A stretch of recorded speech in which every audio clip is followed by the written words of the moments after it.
Thank you so very much. Thank you for having me here. And yes, so I'd like to talk about the BV-BFV quantization program. And this is, the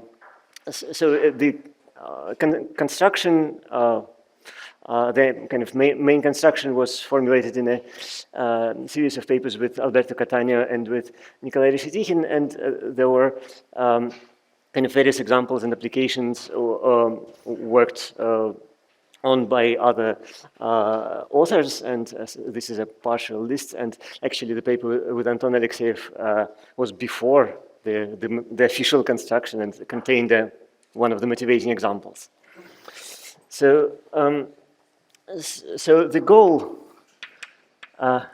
somehow is to develop a perturbative quantization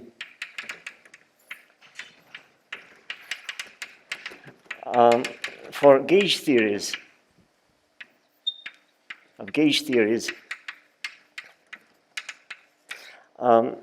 compatible with cutting and gluing. So that's the goal of the program. It's cutting and gluing of the space-time manifolds. So, well, perturbative quantization means Feynman diagrams, ultimately. So partition functions or correlators written in terms of Feynman diagrams. So gauge theories.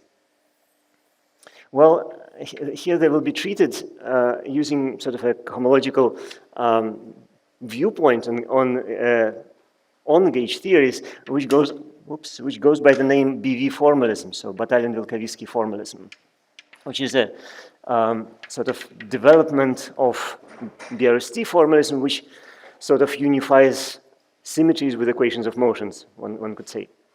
So, and compatible with gluing and cutting in the sense of Atiyah-Siegel's axiomatics or some modification thereof. So Atiyah-Siegel's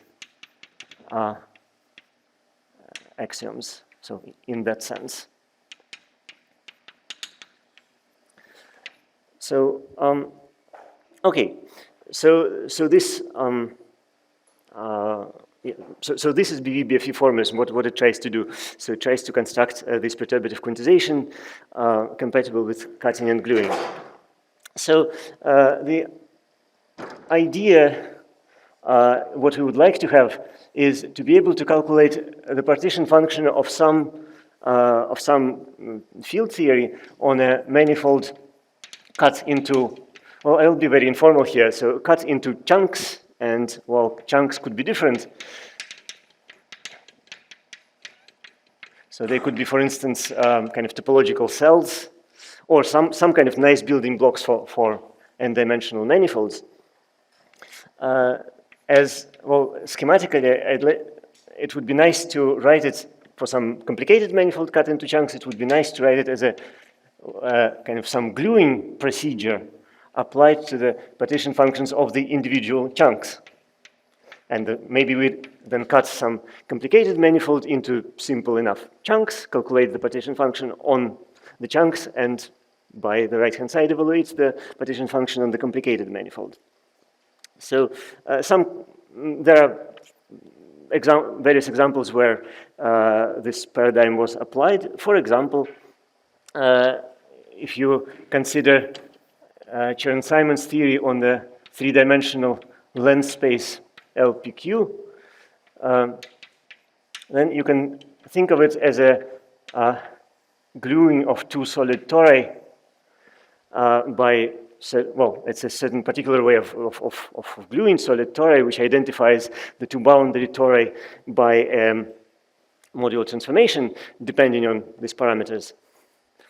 And so if we somehow have calculated the value of Chern-Simons theory on a solid torus, then we can obtain the Chern-Simons theory on the length space. So that's one example, and in this framework it was done by with Alberto Catania and Konstantin Wernli.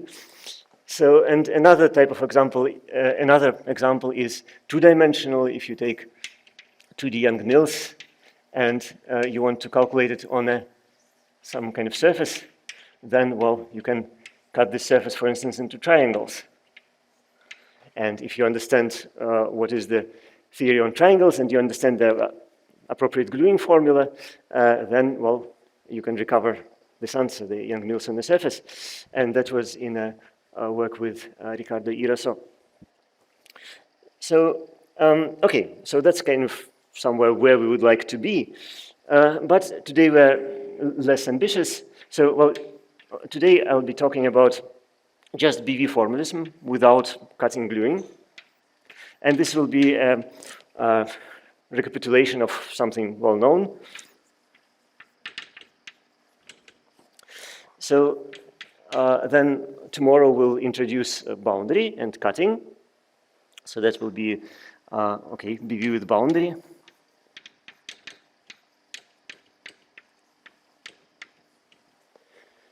And, well, the last day, well, we'll see. So depending on how with what pace I'll be moving here, but probably something about corners and something about some application of BV-BFV program, and for instance, to sort of holographic type correspondence in some examples.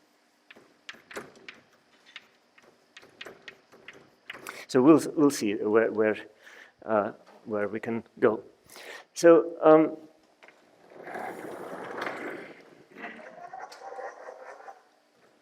now, okay, so kind of an informal recap of BV formalism.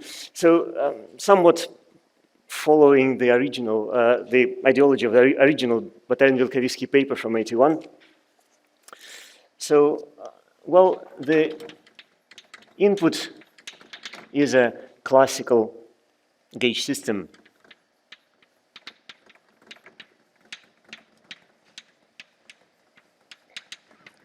So some kind of action depending on fields, and well, it's a function on the space of fields. And in this model setting, let me think that the space of fields is some finite dimensional manifold. So let me pretend that it's finite dimensional.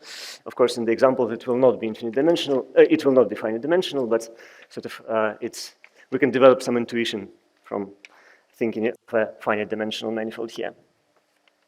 So, and then there will be symmetries. And let me think of symmetries as a collection of vector fields. So A enumerates the vector fields. So F here is the space of fields.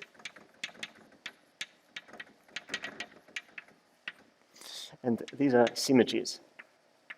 So they are infinitesimal symmetries of the action in the sense that, well, the Lie derivative of the action along those vector fields vanishes. So that's the data of a classical gauge system. And then, well, step one of BV construction is to replace the classical action with a solution of the classical master equation, and then I'll need to say what it means. So it means that first of all we want to extend this space of fields to some graded supermanifold. So we want to extend the space of fields to a graded supermanifold, let me call it F curly.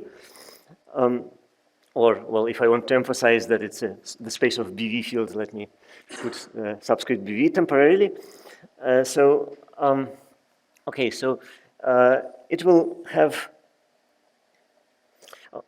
okay, so as a model for what it could be, let me write the following. Let me take the original space of fields and let me adjoin odd coordinates for one per each vector field.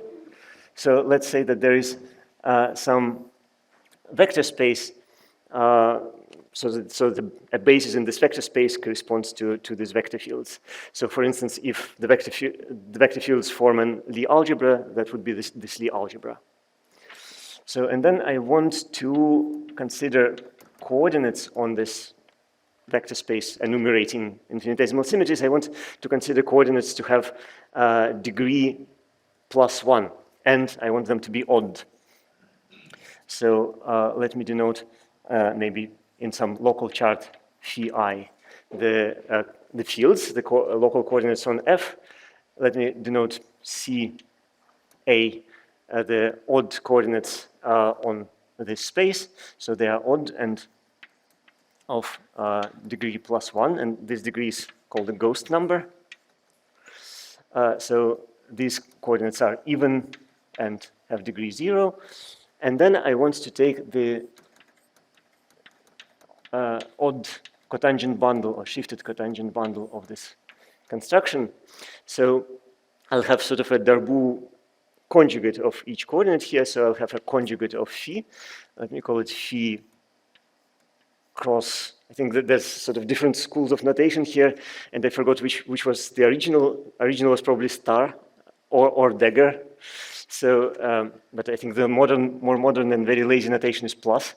So for the sort of Darboux conjugate. So then that's a conjugate of phi, and then there's also the conjugate of the ghost, which is the anti-ghost. So these objects are the original classical fields. These are the ghosts. These are the anti-fields. So when you go to the Darboux conjugate, then you say anti. So anti-fields, anti-ghosts.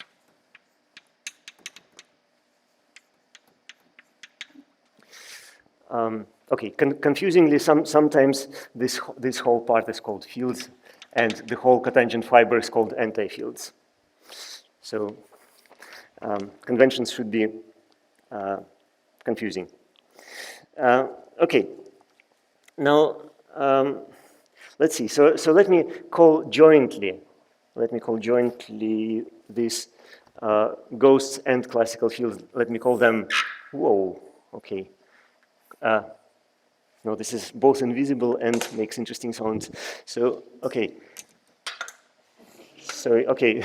This is very entertaining. So, okay, capital, no, it's really, okay. Capital phi I, so that will stand for jointly classical fields and ghosts. And phi, sort of capital phi subscript I with a plus will mean the kind of coordinates in the fiber here, the anti-classical fields and anti-ghosts. So okay, so I didn't finish actually writing the degrees here. So the degrees follow from this convention. So each conjugate.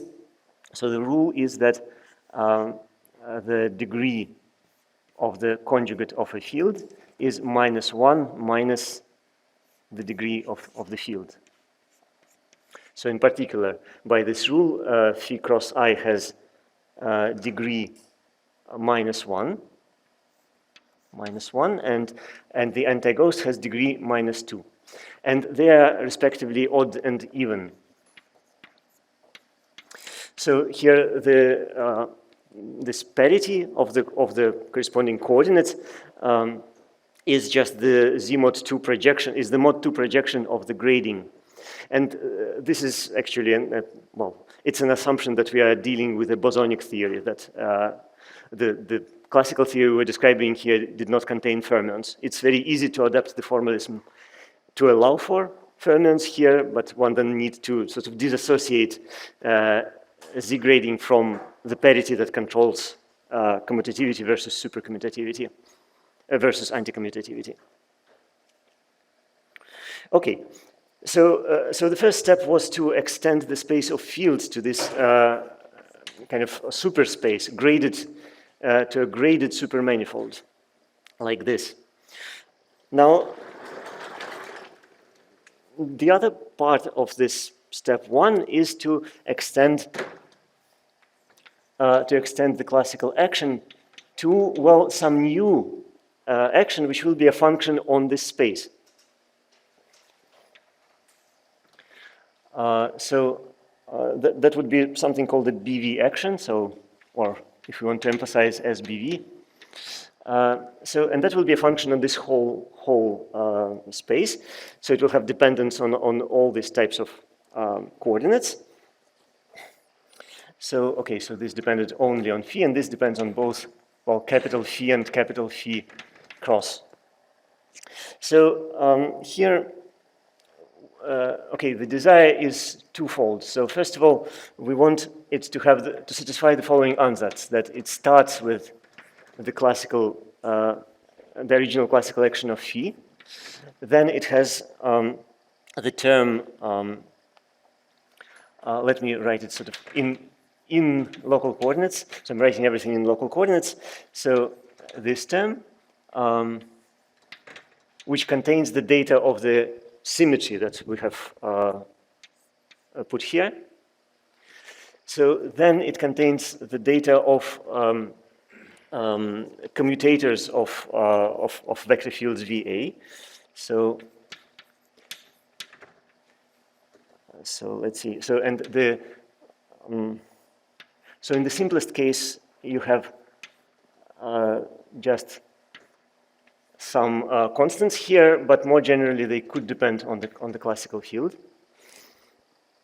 So okay, and then plus corrections, and corrections are in powers of antifields. So it's a sum over k2 and higher. So some kind of monomial in antifields.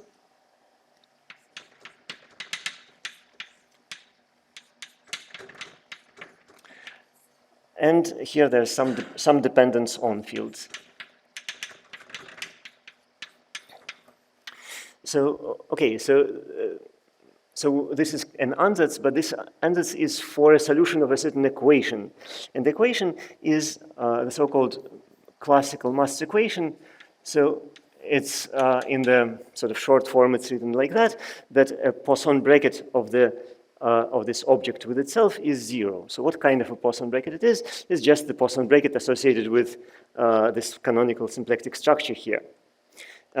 Written explicitly, well, if you have two functions on this space, I don't know, f and g, then you have a Poisson bracket on this space which is which looks like that. So let me see. So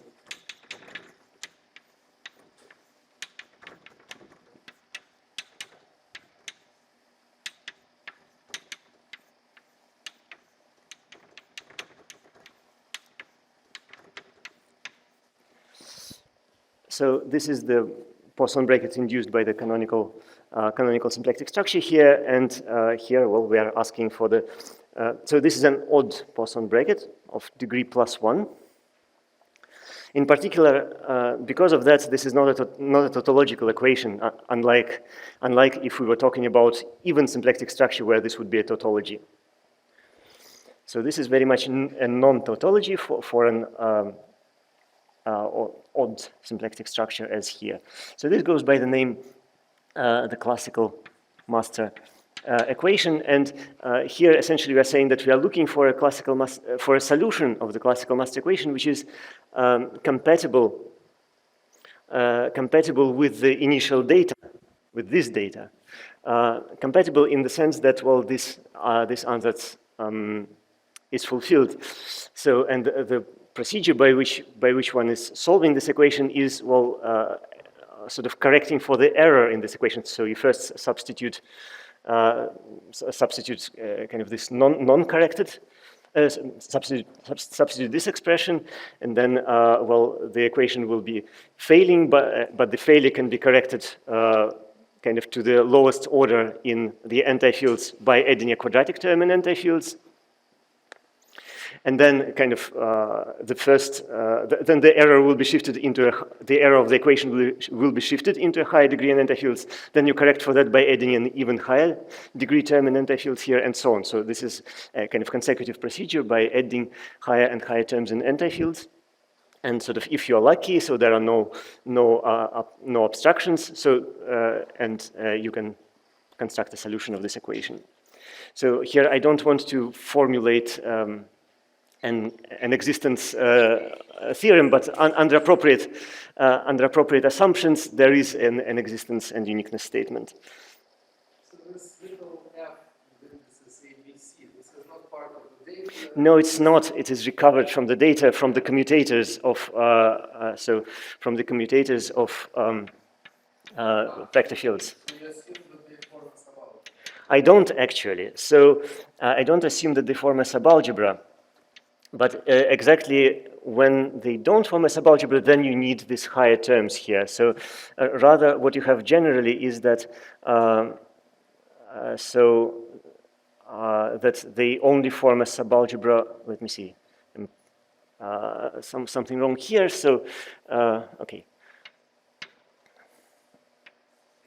So what one has generally, okay, under well, for instance, if you know that your vector fields span on the critical locus of S classical, if you know that they span the tangent space to the critical locus, then you will know that on the critical locus you can expand the commutators in terms of the vector fields themselves.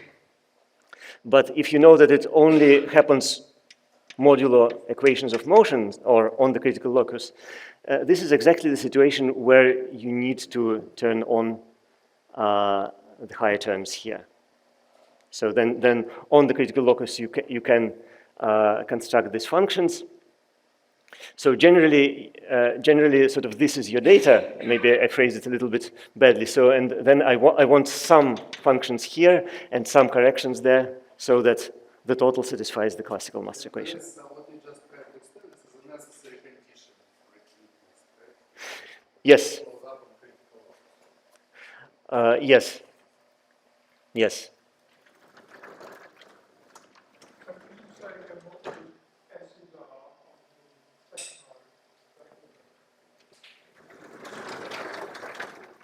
I'm sorry, could you say again, please? Right, so they're just some functions of on the base here. Just any functions, yes. Yeah. So the point here is that this is sort of a perturbation theory, which by adding corrections of higher and higher degree in anti-fields, and they are whatever in fields in the base coordinates. I'm sorry, this bracket is not anti-symmetric. No, it satisfies more sort of graded skew symmetry property. So here I'll probably make a mistake, but so let's see. So so it's probably something like I think this is the sort of sign rule. So if you take two even objects, this is actually plus. So you permute them and you get a plus.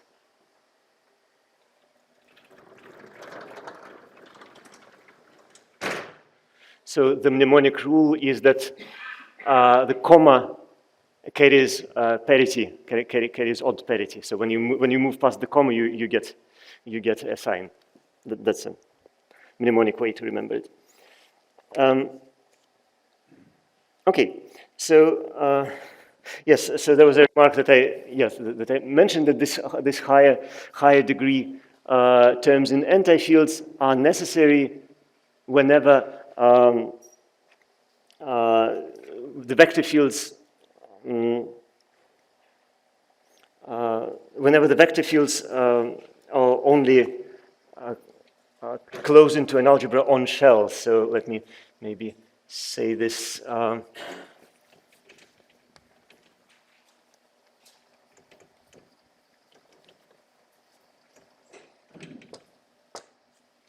Just repeating what I tried to say above. So so quadratic and higher terms in anti-fields and higher terms in anti-fields. So they are needed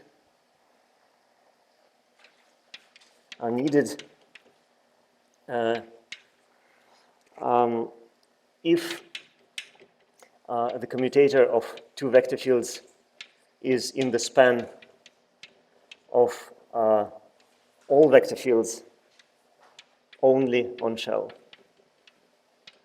only on the critical locus. And this case is sometimes called the open gauge symmetry algebra. Open gauge symmetry algebra. Okay, so now if we have a solution of the classical mass equation, then we can construct the corresponding Hamiltonian vector field generated by this function. So it is okay. So its action on a function is by taking the Poisson bracket of S with that function. So this gives us a vector field on the space of BV fields, and this vector field will have degree +1.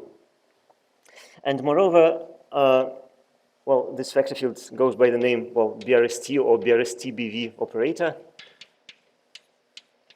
Sorry, so the sum, is it considered this infinite sum, right? So you consider it as a formal sum?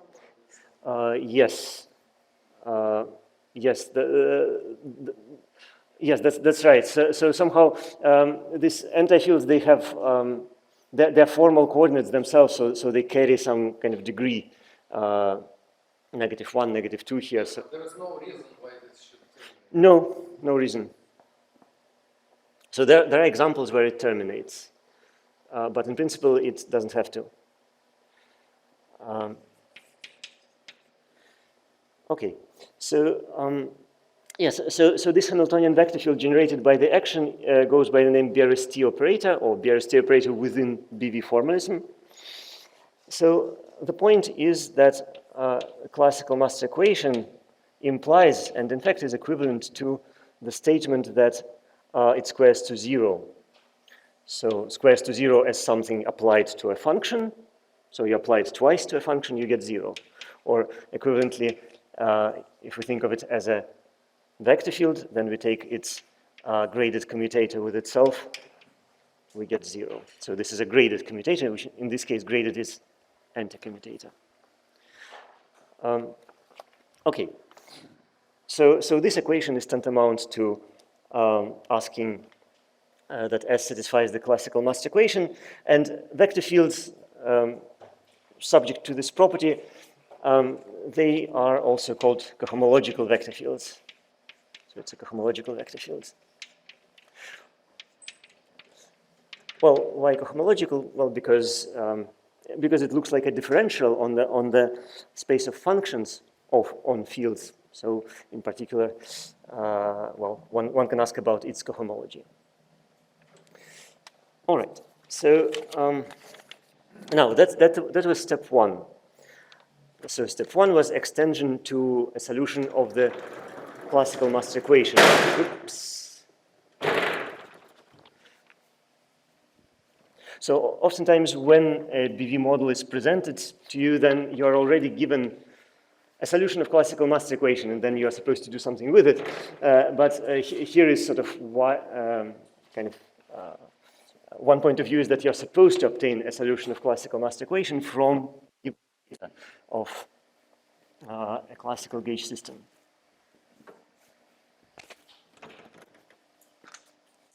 All right. So step 2. So okay, here this should be thought of as sort of kind of motivational formulation. So devoid of. Is there some theorem about existence? Yes, there is a theorem of existence. I was trying to avoid phrasing it.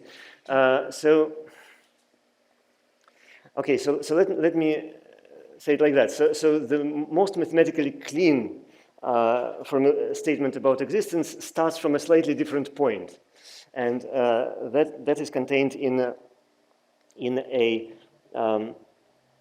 paper of Cardan and Felder and Schlank called the classical mass equation. So it does formulate existence and uniqueness, but this starting point is a bit different. It's essentially only as classical without putting in symmetries. then somehow one constructs a causal-tate resolution of the critical locus of S classical. So this is kind of in the context of algebraic geometry. And then, while imposing that this negative degree cohomology all vanish. So then there's a uniqueness statement for this resolution. And then one imposes sort of the symplectic property and from which one recovers the symmetry. So one somehow recovers symmetries VA, which I used here as an input from Tate generators of the resolution of the critical locus. So I was trying not to mention it, but in this. But suppose VA just close into subordinate. Yes. Then there is an obvious solution. Right? Yes, there is. Terms. Absolutely. Yeah. Yes. That's absolutely right. Yes. Okay. Now, yes, step 2. So again, I'll be formulating it sort of kind of as a motivational talk, so without subtleties. So step 2 is, well, quantization.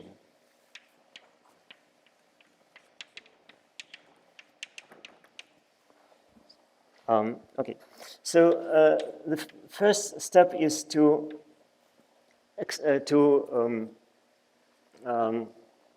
replace the solution of the classical mass equation with some formal power series in H bar. So H bar is just a formal infinitesimal parameter, so it's not, I don't know, 10 to the negative 34 of something.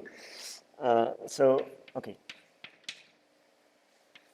It's a sum h to the power k, and then some kind of functions. Here, they are functions on the same space of BV fields.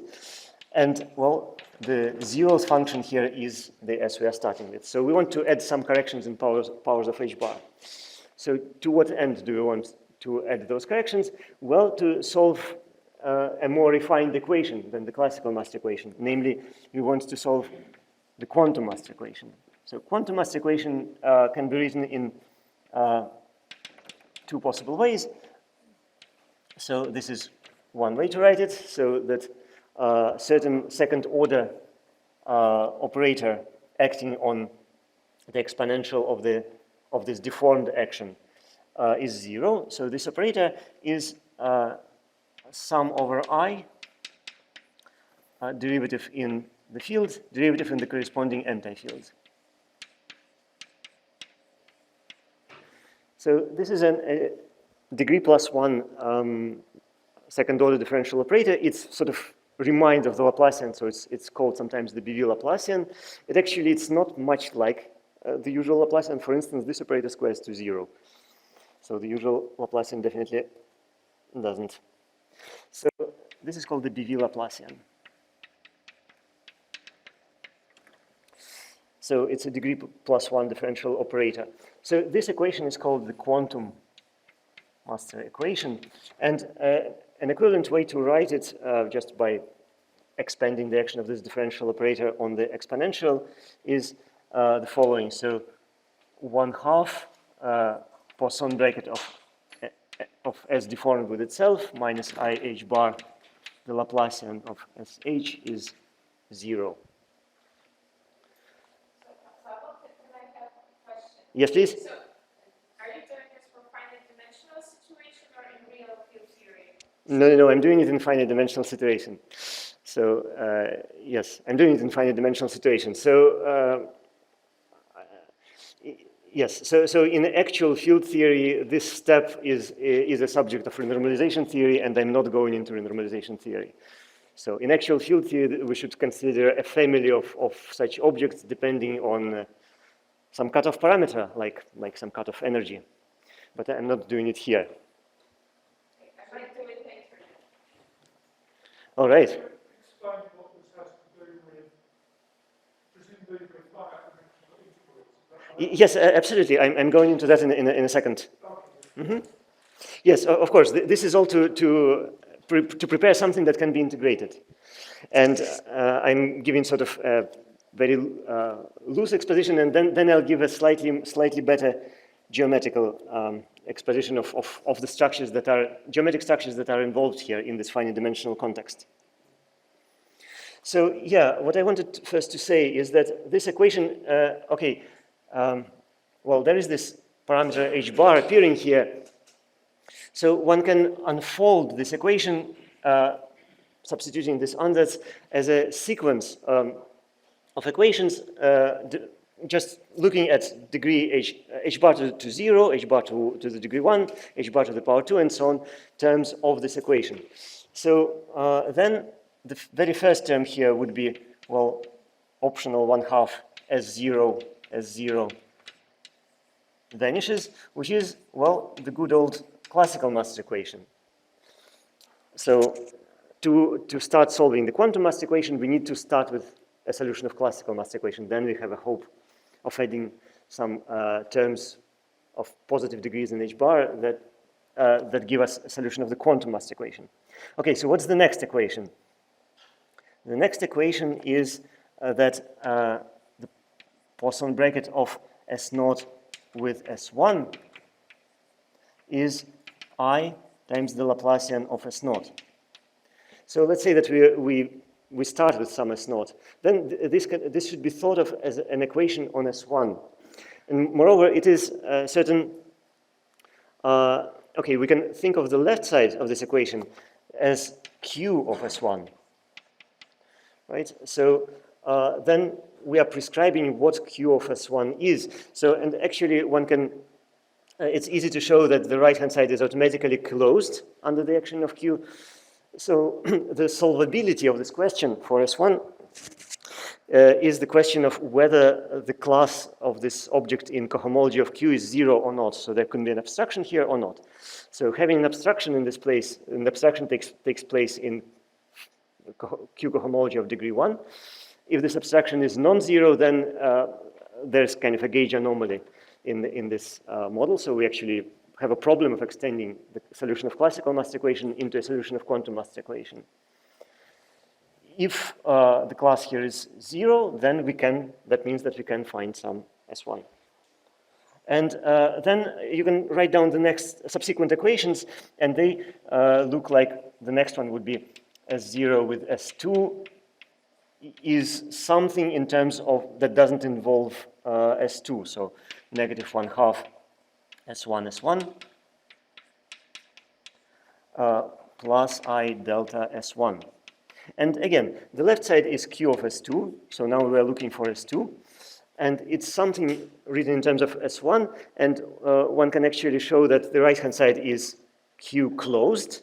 So the question is it Q exact? So again, there's a question whether the class in Q cohomology vanishes or not. So if it vanishes, then we can solve for S2 and so on. So this quantum mass equation can be seen as a sequence of equations, and all these abstractions, they live in the same cohomology space, in the first cohomology of Q. But are they like have different degrees? No, they all have degree 1, actually. They're all in degree 1. So if by chance that first cohomology of Q vanishes, then we're golden. So there's no abstraction space. So abstractions have to vanish. Okay. So now to integrals. So let me see what I can erase. Okay.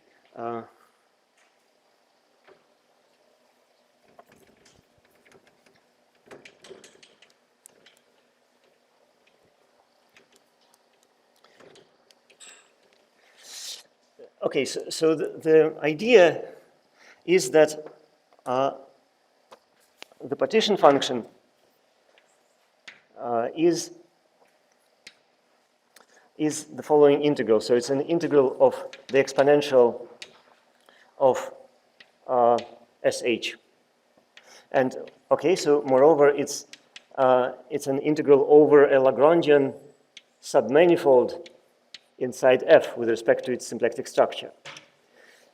So this Lagrangian submanifold has the meaning of choosing a gauge fixing for the gauge theory. So the choice of this Lagrangian submanifold is the choice of gauge fixing. And so an example so in principle it depends on L, on the choice of this Lagrangian. So, and an example of a type of Lagrangian is, well, a graph of some exact one form. So remember that our space of BV fields looked like a cotangent bundle, so we could take some function on the base of that cotangent bundle and then look at the graph of the differential of the corresponding exact one form. So we can think of this as, okay, all pairs of field comma antifield, where the field is anything and antifield is the derivative of this generating function over phi. So this generating function should depend only on phi, not on phi cross. So, well, the name for this psi in symplectic geometry would be the generating function for an exact Lagrangian. The name for it in physics is a gauge fixing fermion. Well, the word fermion here is just referring to the fact that this function should be odd. Moreover, it should be of degree -1, so that you have the correct balancing of degrees here. So a function only of fields, not of antifields, of Gauss degree -1. So, okay, so here I was deliberately vague about, well, integrating a function is not such a good thing. You should be integrating a differential form or density or something. So actually, I was avoiding that point, and I'll return to this point in a second. So there is, well, one should be integrating actually a half density on F, which restricts to a density on the Lagrangian. So, and here, well, modulo this discussion of what kind of integral this is, there is a statement, which, okay, is a theorem when you define appropriately what sits here, which is sometimes called Bataillon-Vilkarisky-Stokes theorem. But it's sort of a slang name for it. Bataillon-Vilkarisky-Stokes, which says that this object does not depend on L, at least under deformations of L. So is invariant under Lagrangian homotopy. So continuous changes of L in the class of Lagrangians.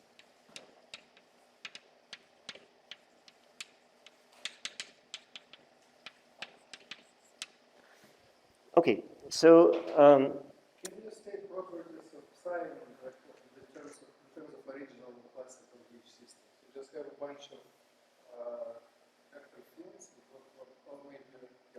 So on F, it's not property, right? I will. So here psi is just should be just some function depending on the base of this cotangent bundle.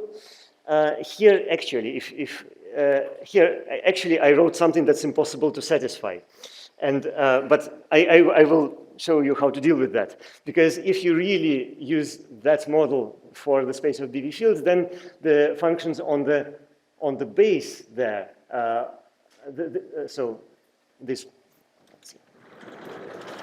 The functions on this base, they are non-negatively graded, and then suddenly I'm asking for something that's of degree -1. That's impossible to satisfy. And so, but actually one can sort of extend this space of fields by some sort of kind of fake fields or auxiliary fields which don't do anything essentially. And when you do that, so yeah, I think they're usually called auxiliary fields, so you can add them. That also don't change Q cohomology, so you add some contractible piece essentially here. But you can add them in such a way that you now produce negative degree coordinates here, and now you can construct interesting examples of psi. This is all forthcoming, so there will be examples of such psis. And also when you integrate, when you I assume you do not assume L is compact, right? Right. So here this is. Is there some explicit projection from its organization? How do you define integral? Right. So here, okay, the good setting is when when either f is compact, or the integral is f is not compact, but the integral is convergent, and so that it's also convergent along the homotopy of Lagrangians. So you need to deal with it. Yes, yes, yes, absolutely.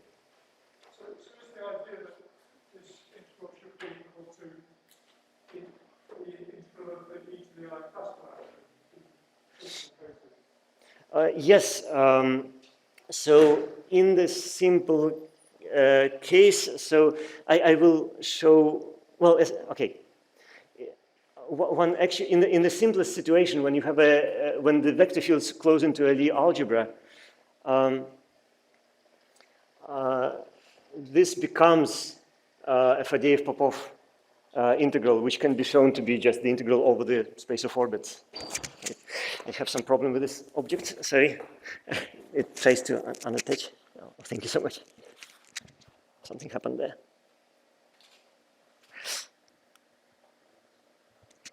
Thanks very much. All right. Thank you. I think people of the future will have sort of built-in microphones. Probably cyborgs of the future. Because of your explanation right now, L does not exist, but you need to explain Right. that somehow. Well, maybe actually the L of this kind does not exist. There could be some other Lagrangians, right? Like conormal Lagrangians. They do exist. Okay, so now actually I wanted to. Oops. Oh yeah, this is loud. Why can't you just take zero sections? Right, you can, okay, if you take the zero section, then the integral is somehow infinity times zero, usually. So because then you're sort of integrating over phi, which is usually infinite, and integrating because of either infinite or at least not, doesn't look like a Gaussian integral, and the integral over the ghost C would give you zero. So it's usually zero times infinity. So the point of deforming the Lagrangian away from the zero section is to create something that is well-defined and invariant under deformations. So, okay, now I wanted to talk a little bit about Schwarz's viewpoint on this construction. So from Albert Schwarz, from his paper in 92, which is called The Geometry of BV Quantization. So he shed some very nice light on the construction.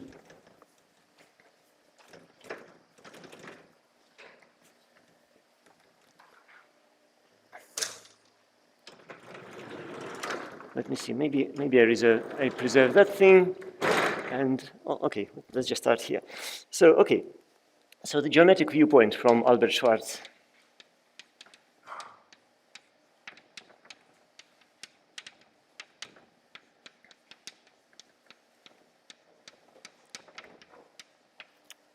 Let's see.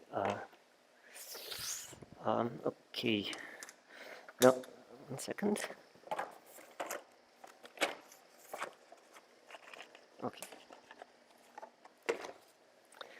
Now, let's say that that we start with an odd symplectic supermanifold. So let me let go of the Z grading for the moment.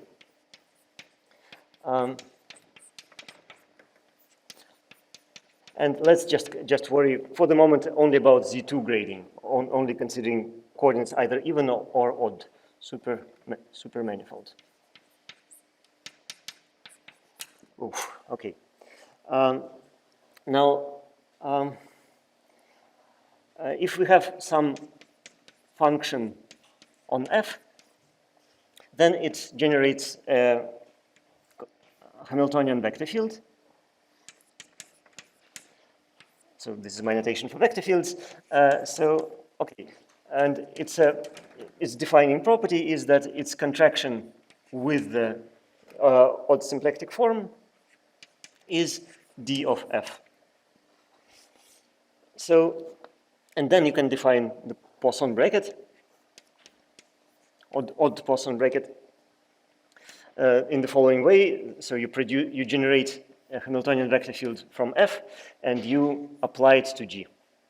Or you take the Lie derivative of G along this vector field. So the usual definition in symplectic geometry, but starting from an odd symplectic structure. So here I should mention a nice structure theorem of Schwarz, which has no analog for even symplectic in even symplectic geometry, that any odd symplectic manifold. So Schwarz was calling them P manifolds. I think this terminology somehow is obsolete now, but he called this odd symplectic structure P structure. So he was calling them P manifolds. So any odd symplectic manifold can be written as a odd cotangent bundle, and it's a global statement, which is sort of surprising. So in even symplectic geometry, there's only a local statement like that, which is the Darboux theorem, but here this pi means parity reversal of the cotangent fiber. So here for n, some even manifold, some purely even manifold. N is some ordinary or even manifold. And omega here is the canonical symplectic form of the cotangent bundle. So this is a surprising statement. Nothing of the sort is true in the even symplectic geometry. In some sense, it says that odd symplectic geometry is trivial, or at least to some extent, much simpler than even symplectic geometry. Okay, now the next structure that we are interested in. Okay, so we have Poisson bracket, and now we want the BV Laplacian. So for that, we need something else.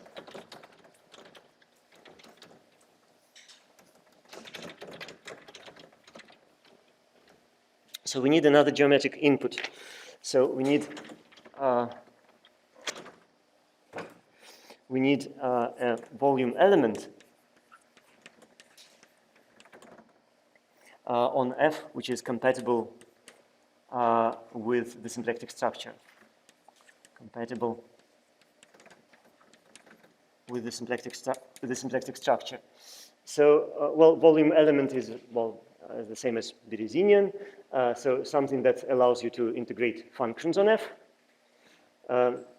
And what it means to be, does that. Sorry. Okay. So what does it mean to be compatible? It means that locally one can find special Darboux charts. Locally there exist special Darboux charts.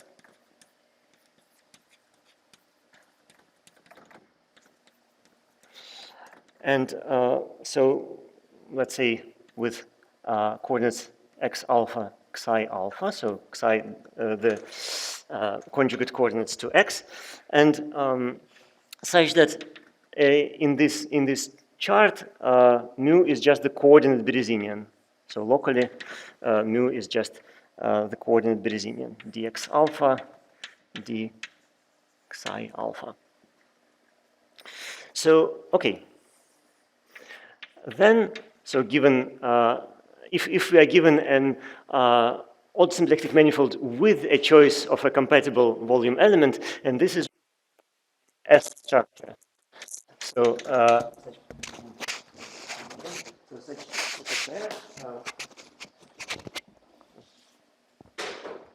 such a pair of S and P. I'm sorry.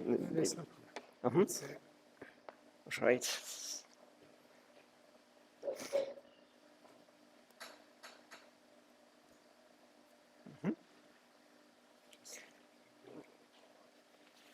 All right.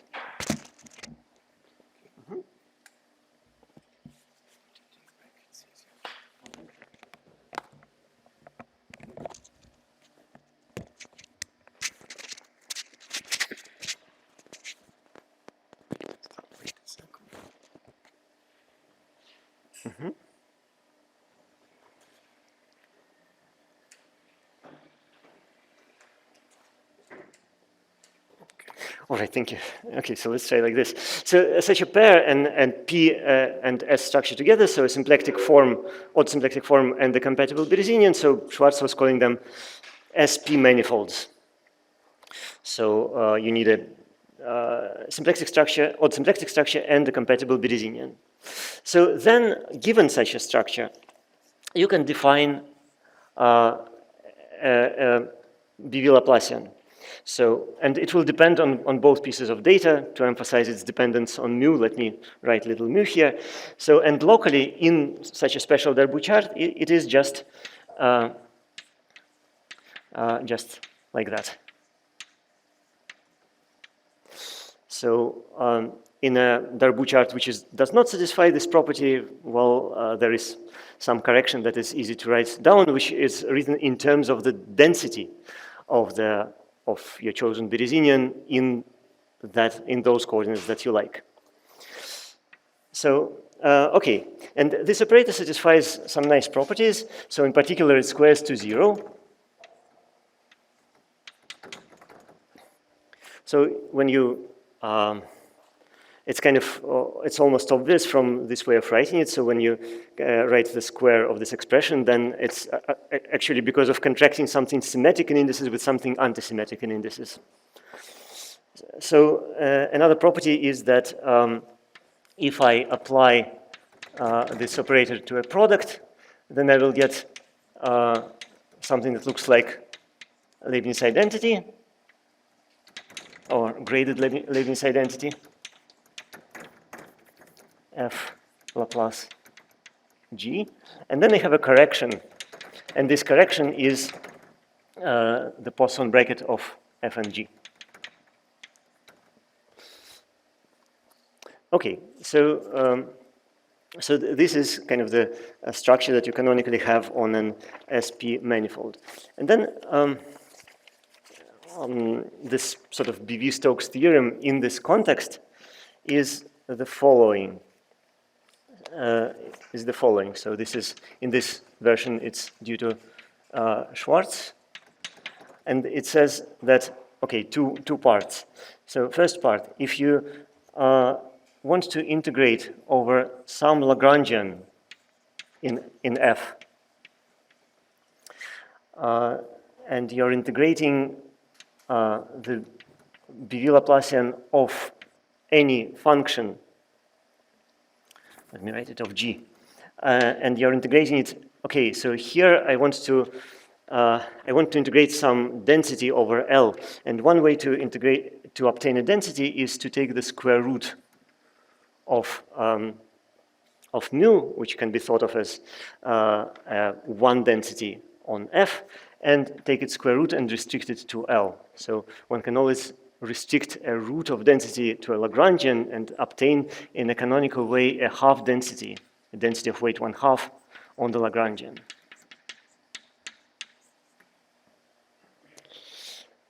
So then the statement is that this is 0.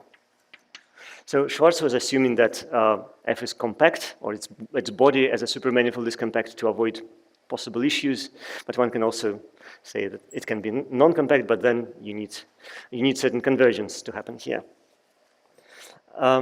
Okay, and part B is that if I integrate also over a Lagrangian,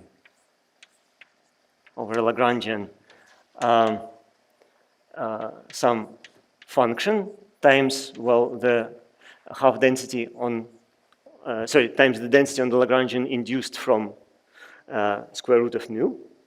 Sorry, I said it wrong. So I take, it's one density, yes, sorry. So I take mu, which is a Berezinian or one density in sort of oriented context on the full space. I take its root, I have a half density on the ambient space. I restrict it to the Lagrangian, I get a half density on ambient, becomes one density on the Lagrangian, yes. Square of Berezinian restricted to Lagrangian. That's right, yes, absolutely, yes. Right. So yeah, indeed. So mu is a one density or Berezinian on L. On F. Square root of mu is a 1/2 density on F. And when I restrict it to L, it becomes one density, but on L. Okay. Okay. So now the point is that if I choose some function f which is annihilated by the Laplacian, so if the Laplacian of f is 0, then integrating it in this way over one Lagrangian is equal to integrating it over another Lagrangian.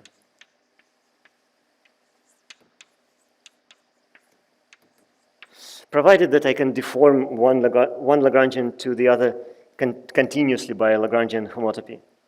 So if I can deform one to another by a Lagrangian homotopy, let me just write it like that.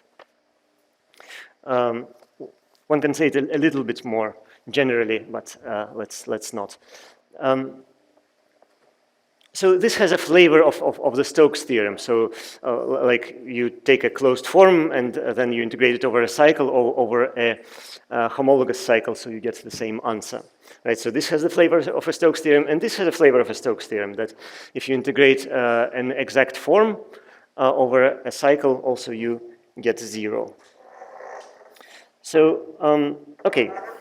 In fact, one can obtain this theorem from the usual Stokes theorem, and I'll say something about that. Okay.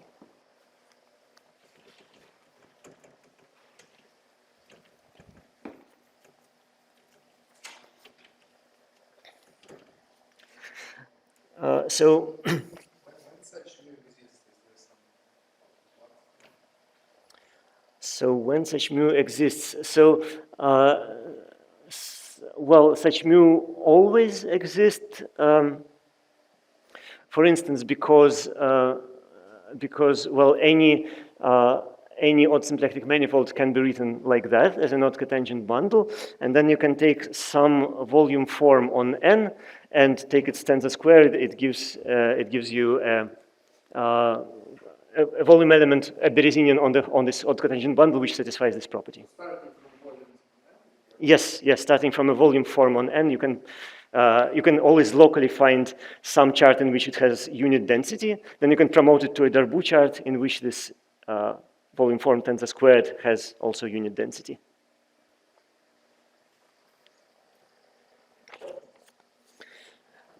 Okay. Now a remark or well, a statement due to Hudaverdian is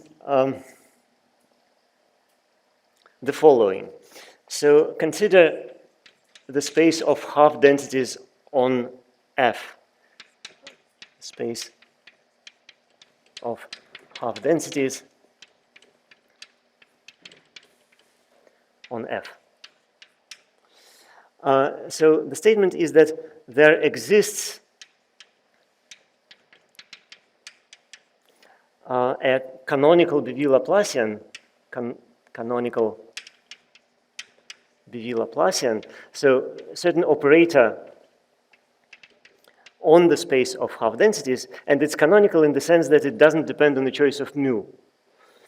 So it depends on the symplectic structure, but doesn't depend on mu. So this is my notation for the space of half densities, so certain operator on the space of half densities, and well, it is such that I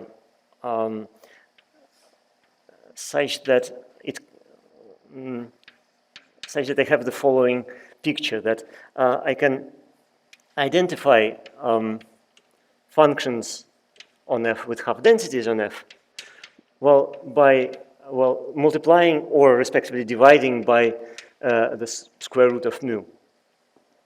So on the one side, I have my mu-dependent Laplacian on functions, so the Schwarz Laplacian. On the other side, I have this Hudaverdian's canonical Laplacian. So the statement is that, well, this object exists so that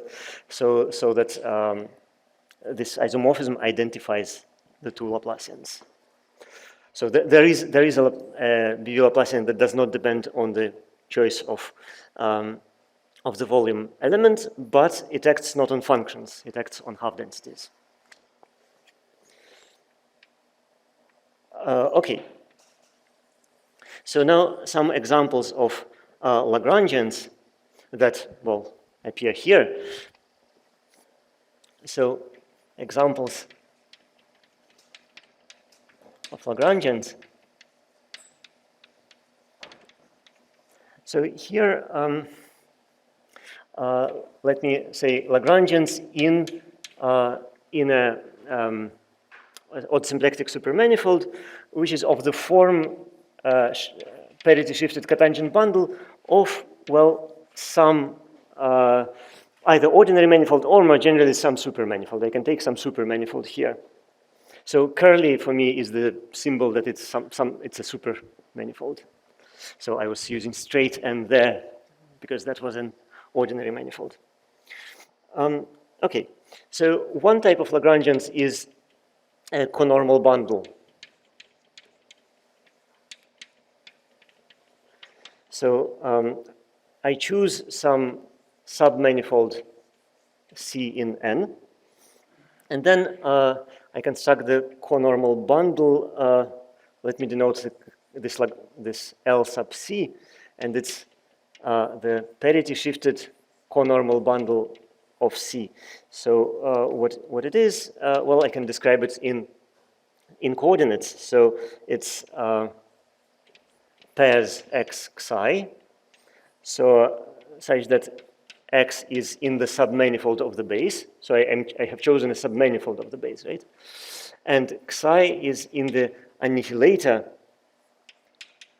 of the tangent space at that point to the submanifold. So I take the tangent space, I take the annihilator, which is some subspace of the cotangent space. So this is a Lagrangian subspace in F. So this is actually just a retelling of the standard construction in usual symplectic geometry. So, and another construction is one that we have already seen. So the graph of an exact one form. So you choose some odd function on the base, and then you construct the Lagrangian, which is, well, the graph of deep psi. So this is all pairs x psi, such that x is anything, and psi is something prescribed. So psi is d psi over d x alpha. So psi only depends on x. So Schwarz actually showed that any Lagrangian in any odd symplectic manifolds can be obtained by a combination of these two constructions. So essentially, first you represent your general odd symplectic manifold in this way. Then you first do the conormal construction by choosing some submanifold C of N. So you do this construction 1, and then you deform it by the construction 2. So by combination of these two constructions, you actually exhaust all Lagrangians.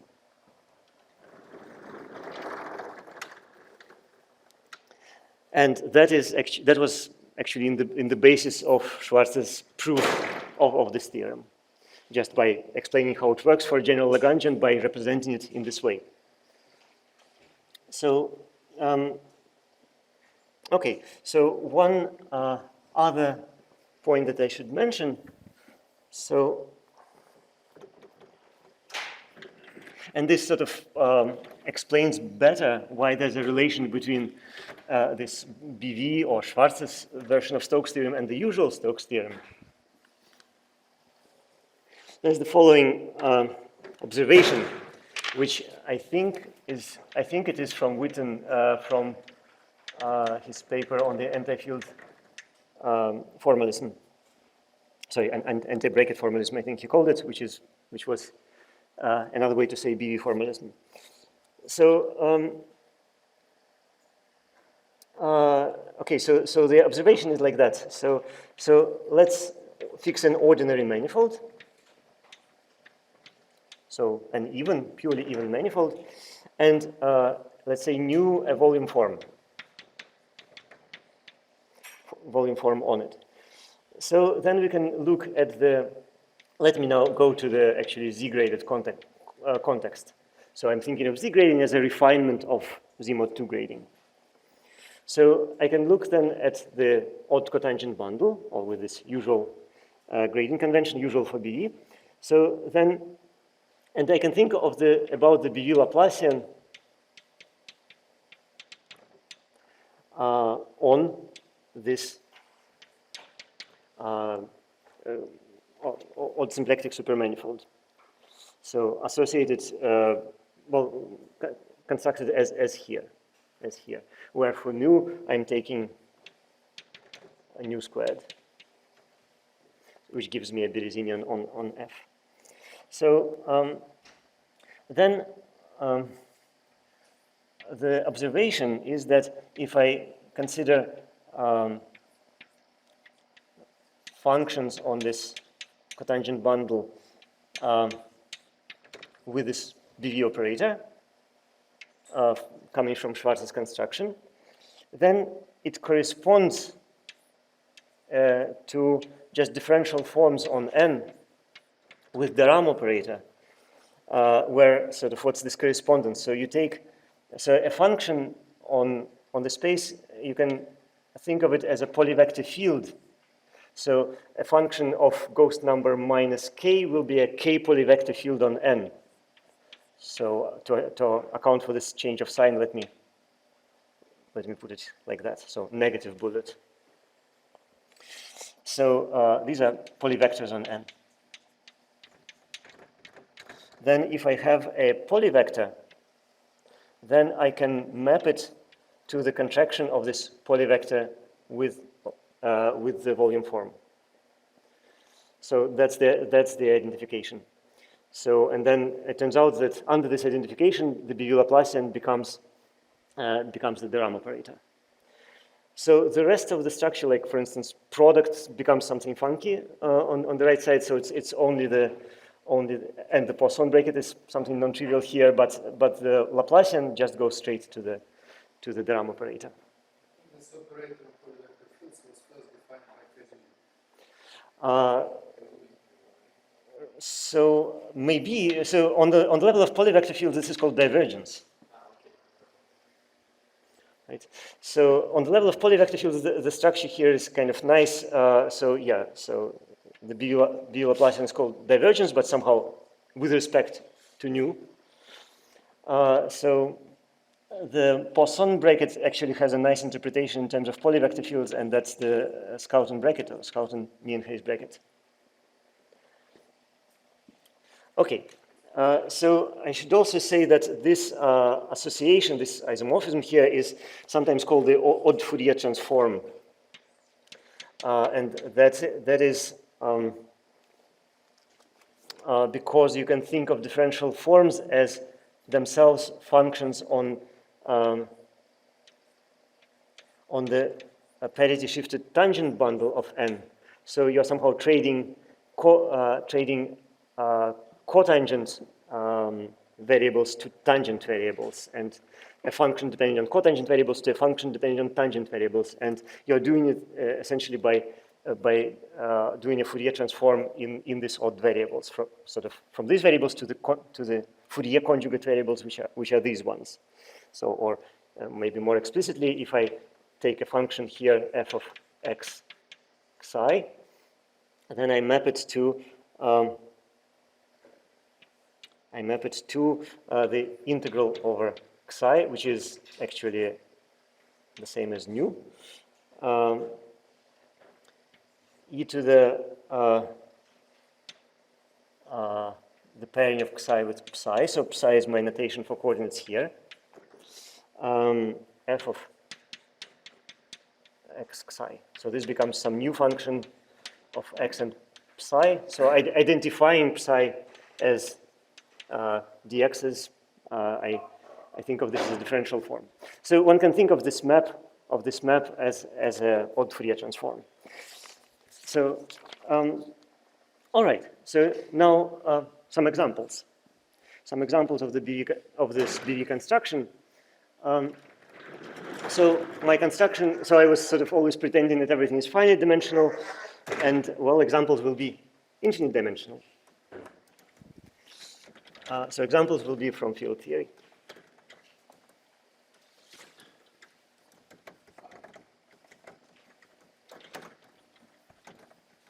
But I will not do the part which, at least here, that sort of is really sensitive to the infinite dimensional issues. I will not do the quantization. I will only do the sort of step one of the BV construction. So examples. So Young-Mills theory. Young-Mills theory. So let's fix a Riemannian manifold. So n-dimensional Riemannian manifold, and I think of it as being oriented and closed.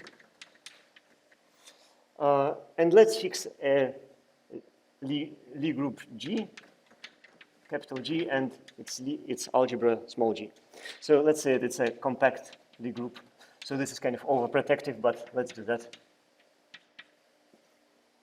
So then in Young-Mills, at least in second order formulation of Young-Mills, the action is the integral over m of 1/2 the curvature of the connection one form A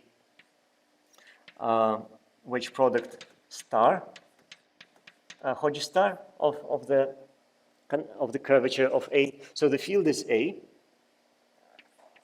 And I think of it as a connection in a trivial principal bundle. So for simplicity, trivial. Of course, one can do non-trivial ones. Trivial principal bundle over M, and I can identify connections with one forms with coefficients in the Lie algebra. So, well, FA is the curvature, dA plus 1/2 commutator A with A. So this the symbol is the Killing form on the Lie algebra. So I do the Killing form and simultaneously the wedge product. Okay, so there are symmetries here, and there are my infinitesimal gauge transformations. Infinitesimal gauge transformations. So they just take one field configuration to another field configuration very close. So, for instance, let me write it like that, where epsilon is the parameter controlling the infinitesimality. So I should be writing one parametric family and looking at its asymptotics as epsilon goes to 0. And gamma is the generator of the gauge transformation. So it's a function or a 0 form on M with coefficients in the Lie algebra. So, and then this is what I called G sort of curly, I think. Yeah, it's already erased. So, so that was the space parameterizing the gauge symmetries. So this dA is the covariant derivative, so it's d gamma plus commutator A with gamma. So in this situation, the BV fields, the space of BV fields is the following. BV fields. So I have, okay, so they are quadruples, classical field, ghost, anti-classical field, anti-ghost. And where do they live? So they live in 0 forms, so a ghost is a 0 form. A classical field is a 1 form. Okay, forms on M with coefficients in G, all of them. So, and then I have the anti-field, which is n-1 form, and then I have the anti-ghost, which is an n form. So here each omega k actually means of M with coefficients in G. And then there are certain ghost numbers, and let me just record them by writing +1 here, nothing here, because this has ghost number 0, -1 here and -2 here. So, okay. All right, so now the BV action. So the action is, okay, so it's an integral of m. So the first term is just the classical action, this one. So it's 1/2 of FA star wedge star FA. That's the classical action, and then the terms that I had in the ansatz, that's already erased. But there was a term that contained the data of symmetries. So actually, instead of, I should write down this infinitesimal shift. Instead of gamma, I should write the corresponding ghost, and then I should multiply it by the corresponding anti-field. And then there was a third term which contained the algebra of gauge transformations. So, and it is C cross and then 1/2 C, and this is just the Lie bracket in coefficients here in this Lie algebra. Again, sorry, it does that.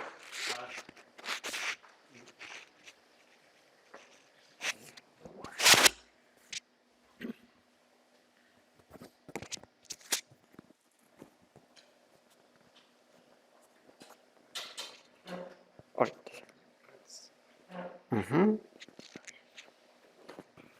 All right, thank you. So, all right. So now,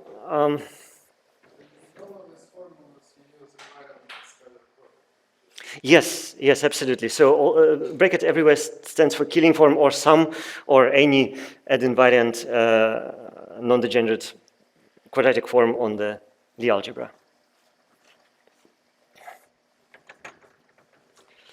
So yes.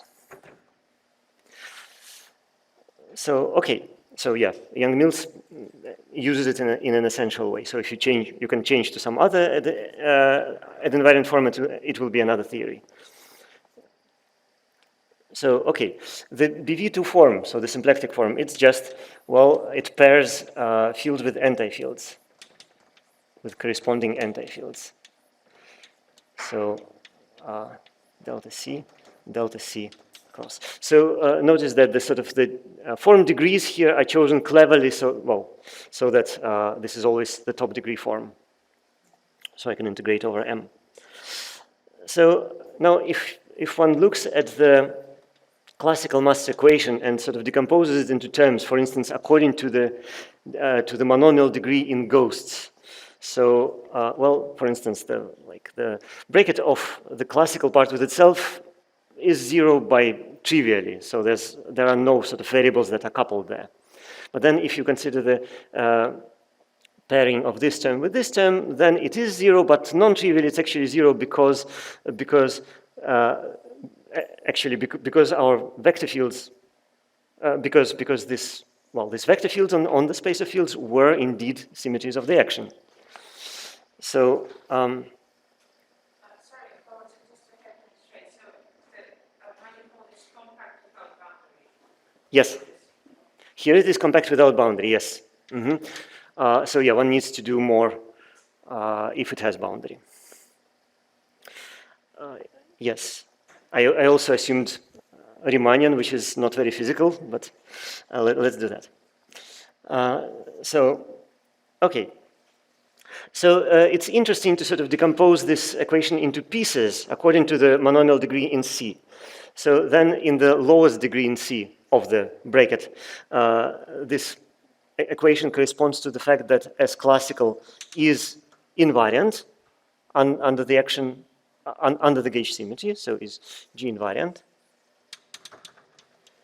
And that you discover in, O of C term. Let me see, am I saying it correctly? Yes. So,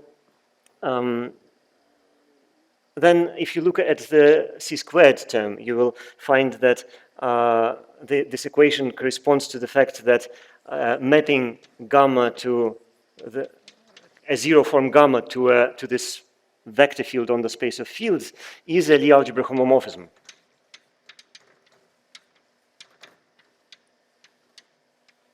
So that happens if you look at the O of c-squared term. And this is to be thought of as a map from this G curly to vector fields on classical fields. So this formula defines a Lie algebra homomorphism. And if you look at O of c cubed term, well, this equation corresponds to the fact that you have Jacobi identity in G curly, which actually corresponds to having just Jacobi identity in coefficients. Because the Lie algebra is just a tensor product of the commutative algebra of functions on M and the Lie algebra G. So this is sort of, it's a master equation in the sense that it sort of incorporates several other equations.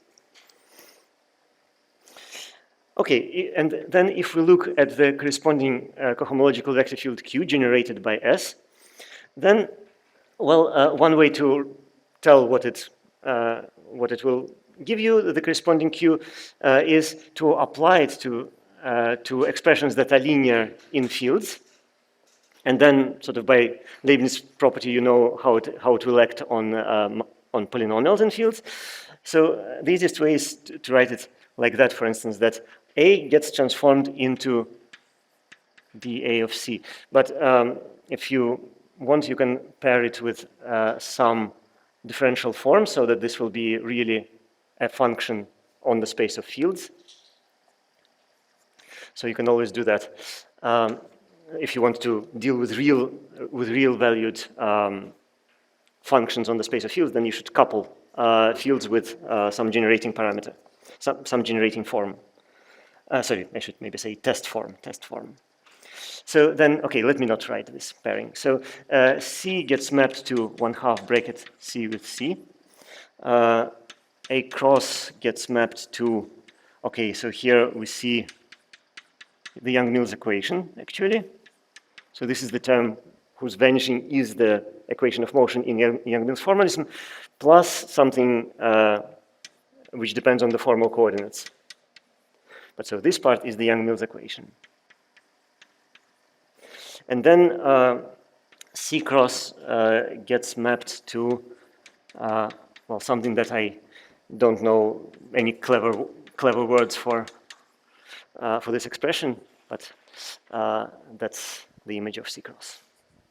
But here you can recognize this is the Chevalier-Eilenberg differential. This is, well, you have Chevalier-Eilenberg differential with coefficients in the module, module being functions of classical fields. And this module structure is given by infinitesimal gauge transformations. And here we're seeing the equation of motion. Okay, so somehow BV formalism combines gauge symmetry with equations of motion. So here we see very explicitly. So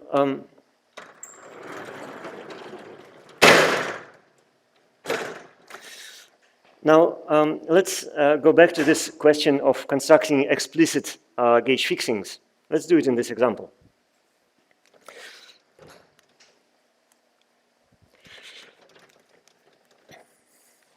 So we can construct the very traditional gauge fixing here.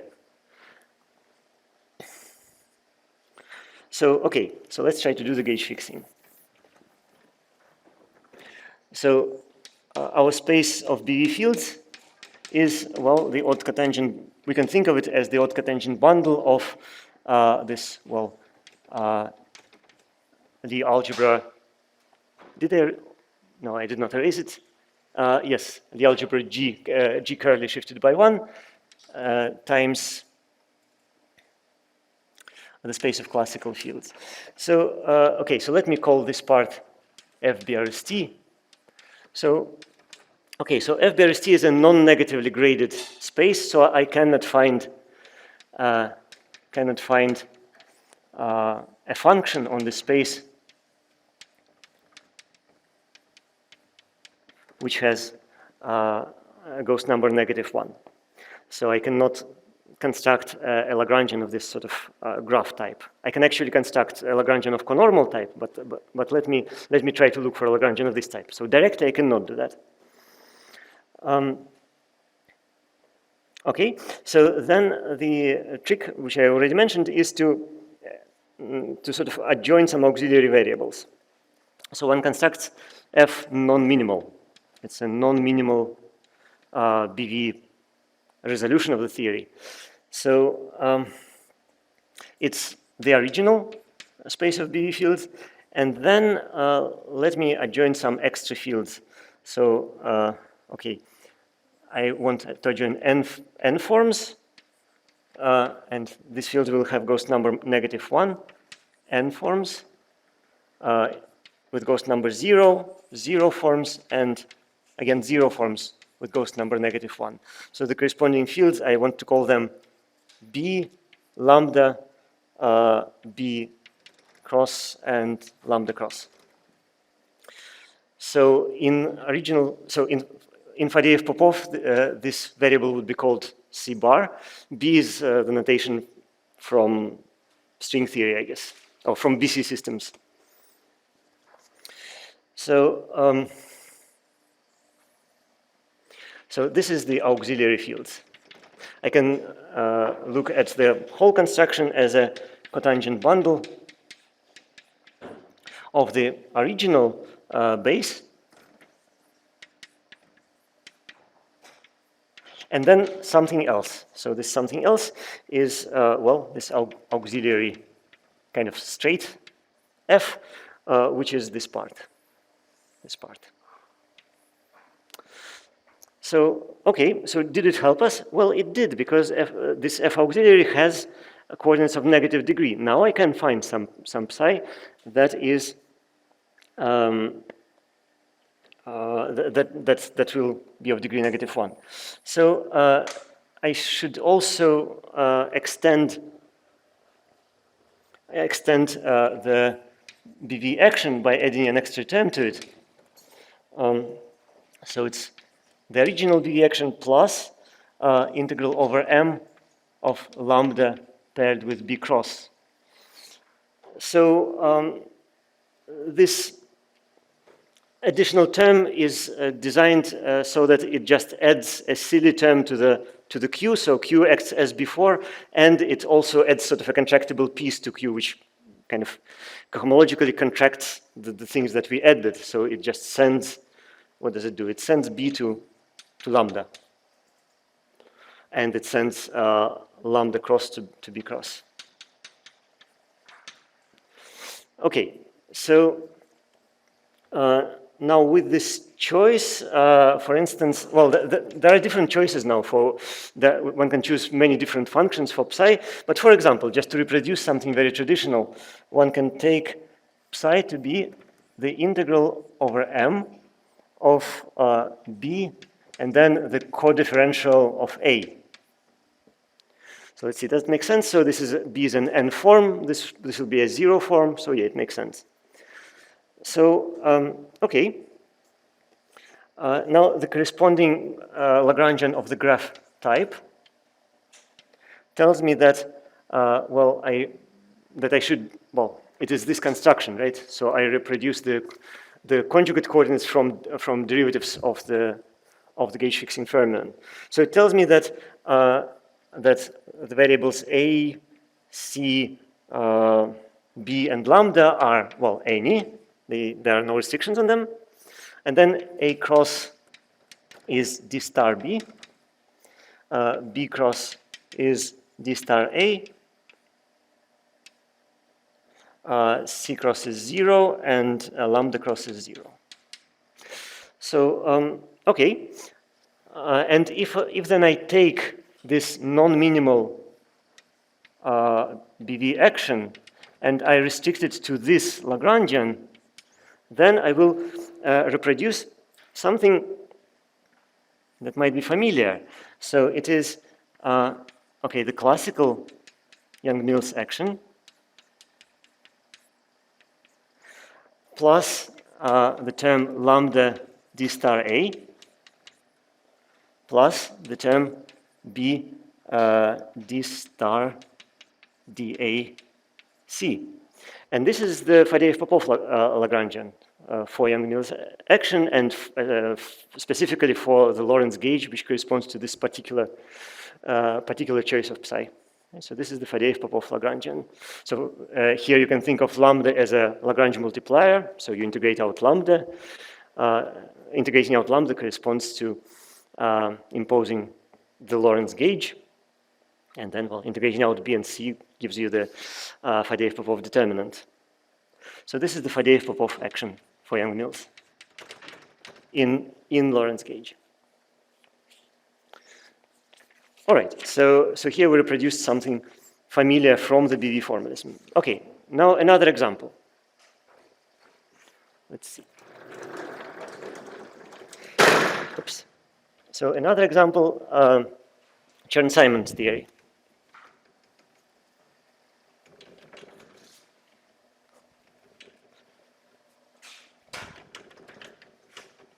So many sort of formulas are similar to Young-Mills, but there are some crucial differences.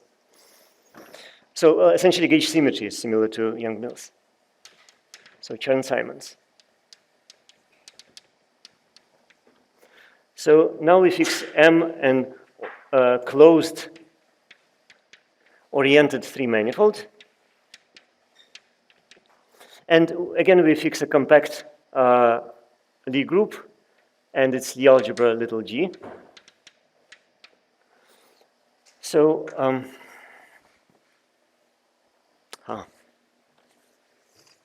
let's see. Now, the classical action is the following. So I should integrate over M, 1/2 A dA. So again, I am using the inner product on the Lie algebra. So here's a wedge product, plus 1/6 A commutator A with A. So, all right, so the space of fields here is again space of connections in a trivial bundle, a G bundle over M. All right, again, I can identify it with one forms. So as in Young-Mills. So, and the symmetries are also as in Young-Mills. So symmetries are exactly as in Young-Mills theory. So then I can do the sort of BV promotion. So then the BV action will be the classical action plus the integral over M of A cross dAc. So the term corresponding to gauge symmetries. And there will be a term corresponding to the Lie algebra, so the commutators of symmetries. Okay, and the space of BV fields here is 0 forms, 1 forms, 2 forms, and 3 forms. And ghosts, classical fields, anti-fields, and anti-ghosts with corresponding degrees 1, 0, -1, -2.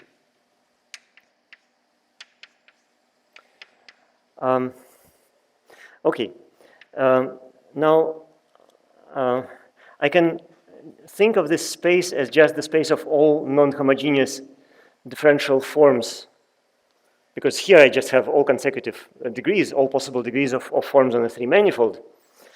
So it's just all non-homogeneous forms with certain degree prescription. And well, one actually writes this prescription usually in this way. I know that it sort of doesn't look compatible with the other side, but it's because there's some sort of convention going on in the game. So, so this means the following, that I look at the de Rham complex. So the complex, it sits in degrees 0, 1, 2, 3.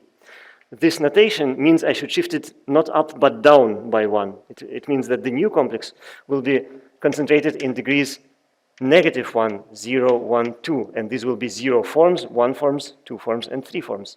But the corresponding coordinates on the space, so here, when you take coordinates, it dualizes. So the coordinates will have degree +1 as here. Here the coordinates will have degree 0. Here the coordinates will have degree -1. here the coordinates will have degree -2. So that's why this sort of funky grading story. Okay, so an element here is a non-homogeneous form with this sort of grading convention. So it's a sum of a 0 form, 1 form, 2 form, and 3 form.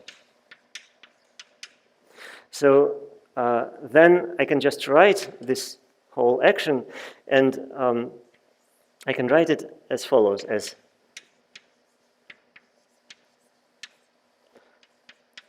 and here, okay, this is A curly. I should distinguish it from A straight. So this is a superfield in the superfield in the sense that it collects all these 4 fields in it.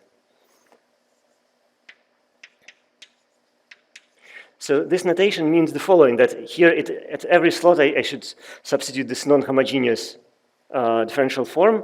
I should expand the result, and I should select the 3-form component, the top form component, and then integrate. And I ignore all the lower degree components. So this is kind of a nice observation. There's no analog of it for Young-Mills. So this is special for Chern-Simons and a certain class of theories that are close to Chern-Simons. And here I need to ask Francesco, so how much time do I have?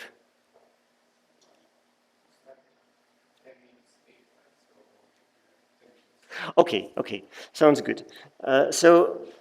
This class of theories that have this property, that you have certain, that fields are non-homogeneous forms, and the BV-action is some expression in terms of only that non-homogeneous form.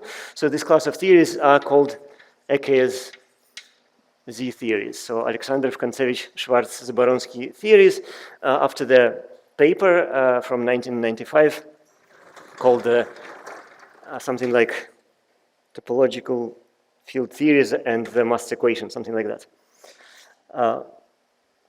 So this is, okay, this paper has this kind of famous construction, but it also has a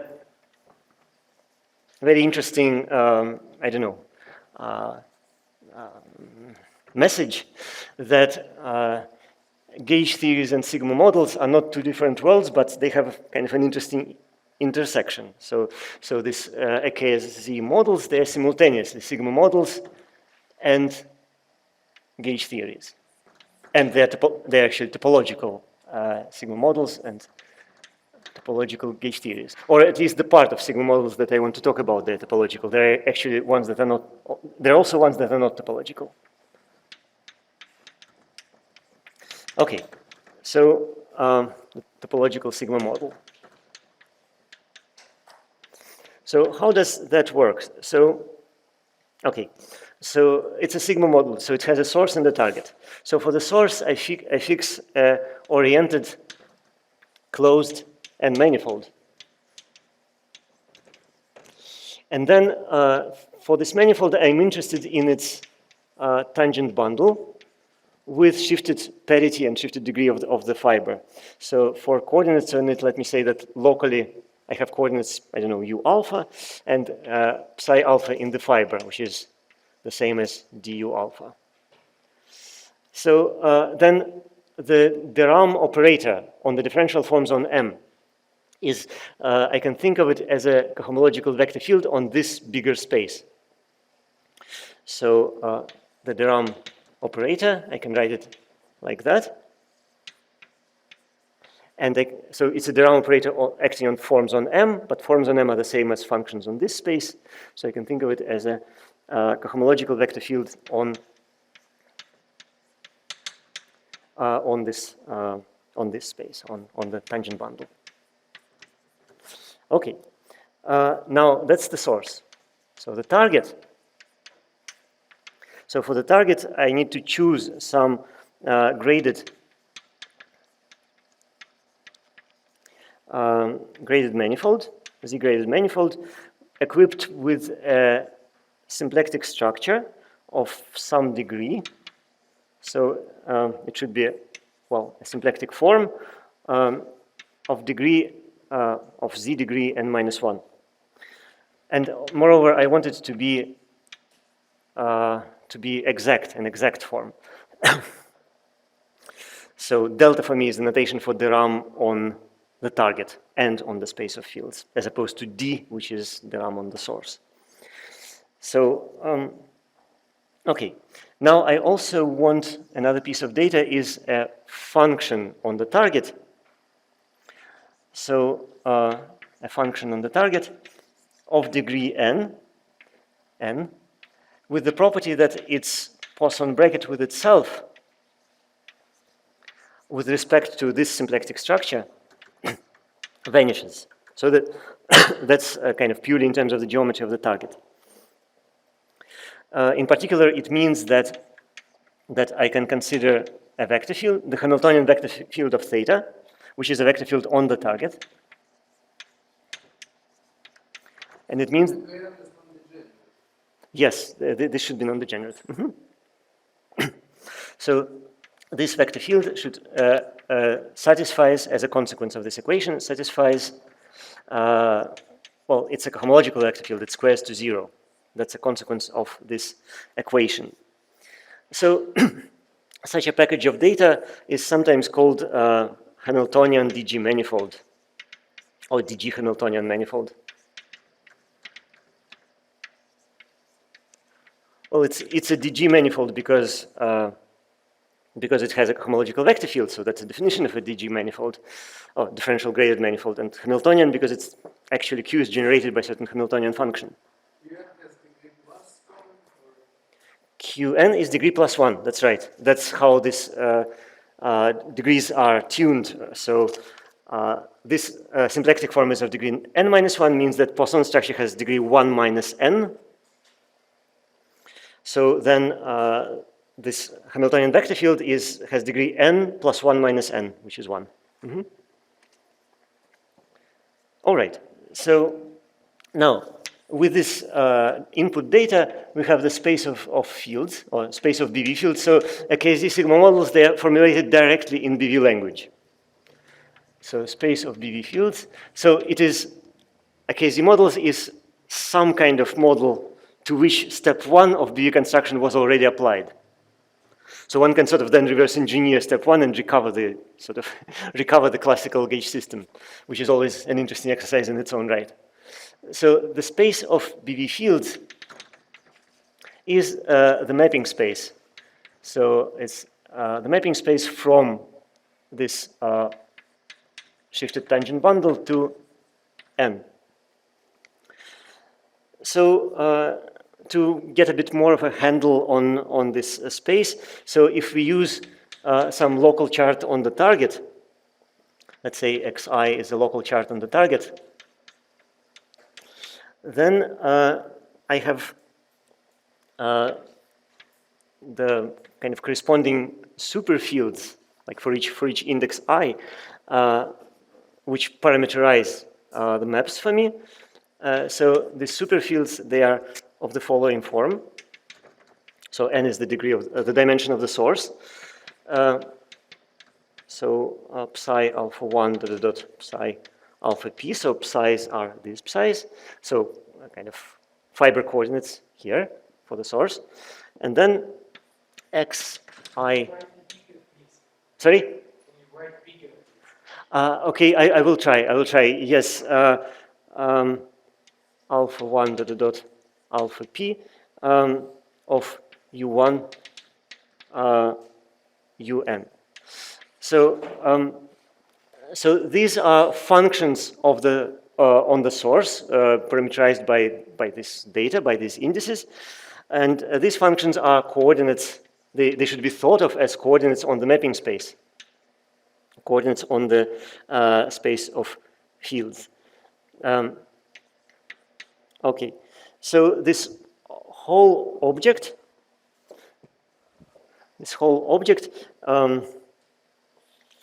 let me denote it x I, and then its p-form component.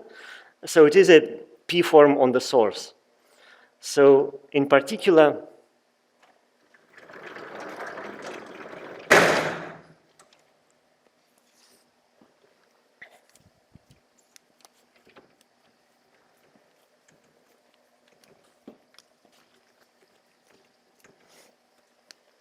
Okay, so in particular, well, X naught is just a map from M to N. And then sort of the higher form components, components, so components of the superfield, they are, so for P greater or equal than 1, these fields are P forms on M with coefficients in the pullback by this field of the tangent bundle of N. So we have sort of a, kind of a bosonic part, or kind of this field which is just a map, kind of the sigma model field, and then a collection of differential form fields, of high differential form fields. So also kind of a nice case to have in mind is that if N is a graded vector space, not a supermanifold, but just a graded vector space, then the space of BV fields is just differential forms on M tensored with this graded vector space. So just unvalued differential forms on the source. And again, so all non-homogeneous differential forms on M. The BVAction has two terms, sort of the kinetic term and the potential term, or source and target term, if you like. So the source term, so let me write it in coordinates. So it's alpha I of x dx I. So alpha is part of the structure on the target. So this one form, expansion of the one form on the target in coordinates, plus theta, this function on the target of x. So instead of target coordinates, I should substitute the superfield there. So the symplectic form on the space of fields is just the integral over M of, I should also use sort of the components of omega on the target in the local chart, but I should substitute the superfield, delta xi wedge delta xj. So then probably the most kind of the key part of a KZ construction is what is Q, and Q is just Q on the total mapping space, and it is just the sum of two terms, namely the kind of the lifting of the Q on the source plus the lifting of Q on the target. So on the source we have Dram on M seen as a cohomological vector field on T1 of M, so but lifted to the mapping space, plus Q on the target lifted to the mapping space. So morally, I should think of these liftings as, well, I have sort of mapping space between two supermanifolds with some extra structure, and well, if I had two flows, if I had a flow on the source, I could lift it to a flow on the mapping space. Also, if I had a flow on the target, I could lift it to a flow on the mapping space. And here I'm doing it with flows with sort of odd time parameter generated by this homological vector fields. So it's a natural lifting construction. Okay, so I can also say that if I'm interested at how Q acts on fields, or if I act on a superfield, I'll get d of xi plus the component of the target Q evaluated on the capital X. So where these are the components of the target Q. So there is also a sort of coordinate-independent viewpoint on the KSZ construction. So one can write everything without referring to local coordinates on the source or on the target. And this is based on the kind of contemplating this diagram that you have an evaluation map from the space of fields cross T1 of M to the target. And that's just evaluating a map on a point of the source. So this is the evaluation map. and I have also the projection to the full mapping space. So then if I have some differential form, I don't know, beta, then I can pull it back. So it's a differential form on n. I can pull it back, and then I can push forward the result by doing a fiber integral. The result, let me call it tau of beta. So this procedure is sometimes called transgression map. So it cooks up a differential form on the mapping space from a differential form on the target. And a KSD construction can be formulated in terms of this transgression. So for instance, the symplectic form on the mapping space is the transgression of the symplectic form on the target. You can also write down the action. So the action has two terms. So, okay, there's a kinetic term, which I write at the moment, but it's easier to write down the target term. The target term is just the transgression of theta. The kinetic term is the following. I should transgress this one form on the target, and then I need to contract it with the lifting of the RAM on the source, lifting to the space of fields, or mapping space. So this is their KSD action. So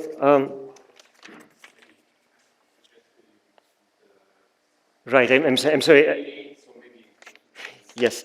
So okay. So let me just say that there's a theorem that this action satisfies the classical mass equation for whatever data you put into it, which just in some sense it's trivial because, well, this is a sum of two commuting things which independently square to zero.